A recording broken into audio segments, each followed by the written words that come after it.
હાથોડ સાહોલ નજીકની કીમ નદી પરનો બ્રિજ જર્જરિત, પ્રથમ વરસાદે જ કીમ નદી ગાંડીતુર બની છે। વડોદરાની ગંભીરા બ્રિજની દુર્ઘટના બાદ જર્જરિત બ્રિજનો મરામત માટેનો આદેશ આપ્યા બાદ ઘણા જર્જરિત બ્રિજોની મરામત કરવામાં આવી, પરંતુ ભરૂચ જિલ્લાના હાંસોટ અને સુરતને જોડતા કીમ નદી ઉપરનો બ્રિજ અત્યંત જર્જરિત હોય અને આ બ્રિજ મરામત માંગતો હોય, જેના પગલે સુરત જિલ્લા વહીવટી તંત્ર દ્વારા 3 થી 4 વખત જાહેરનામામાં ભારે વાહનો અંગે બ્રિજ મરામતની કામગીરીને લઈને જાહેરનામા પ્રસિદ્ધ થયા, પરંતુ બ્રિજની મરામત માટે તંત્રને મુહૂર્ત જ ન મળ્યું હોય તેમ આજે પણ આ બ્રિજ જર્જરિત હોય અને પ્રથમ ચોમાસામાં જ કીમ નદી ગાંડીતુર બની હોય, જેના કારણે જર્જરિત બ્રિજ નીચે પાણી ધસમસતા પ્રવાહને કારણે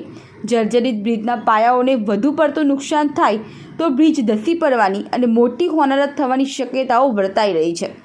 જો કે હાંસોટ અને કીમને જોડતો બ્રિજ જર્જરિત હોય, જેના કારણે સુરત અધિક જિલ્લા મેજિસ્ટ્રેટ વિજય રબારીએ પણ બ્રિજ ઉપરથી પસાર થતા વાહનો તથા માલવાહક વાહનોને વૈકલ્પિક માર્ગ ઉપર ડાયવર્ઝન થવાનો હુકમ કર્યો હોય અને ડાયવર્ઝન પર Ankleshwar Hansot Kadrama road, national highway 64 પર વડોલી વાંક અને સાહોલ ગામ વચ્ચે કીમ નદી ઉપર આવેલ મેજર બ્રિજ ઉપર આવતા જતા વાહનો માટે તેમજ ડાયવર્ઝનમાં આપેલ રૂટ મુજબ અંકલેશ્વરની નેશનલ હાઈવે 48 કીમ થઈ ઓલપાડ આવવા જવા માટે તેમજ ઓલપાડથી કીમ થઈ અંકલેશ્વર નેશનલ હાઈવે 48 આવવા જવા માટે ઉપયોગ કરવાનું સૂચન કરતા બેનરો પણ લગાવ્યા, પરંતુ કીમ નદીમાં સતત પાણીની આવકને કારણે જર્જરિત બ્રિજ વધુ જોખમી બની રહે તેવો ભય પણ સતાવી રહ્યો।